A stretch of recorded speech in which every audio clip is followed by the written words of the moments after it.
দেখো একটা কোশ্চেন দিয়েছে, বলছে the average of first 9 prime numbers আর।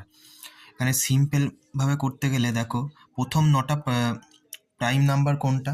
দেখো ফার্স্ট প্রাইম নাম্বার 2, তারপর হচ্ছে 3, তারপর হচ্ছে 5, তারপর 7, 11, 13, 17, 19 আর হচ্ছে 23।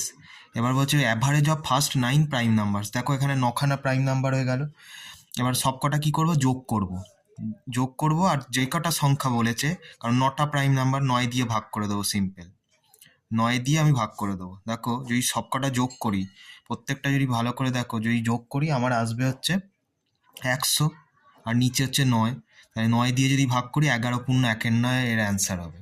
তার মানে অপশান ডি এটাই এর কারেক্ট অ্যান্সার। আমি কি করলাম, 9টা প্রাইম নাম্বার পরপর 2 থেকে যে শুরু হচ্ছে 23 পর্যন্ত প্রত্যেকটা প্রাইম নাম্বার যোগ করলাম, এবং যে কটা সংখ্যা আছে 9 দিয়ে আমি সেটা ভাগ করে দিলাম। তাহলে আমার অ্যান্সার এসে গেল ডাইরেক্ট 11×1=9, এটাই এর কারেক্ট অ্যান্সার।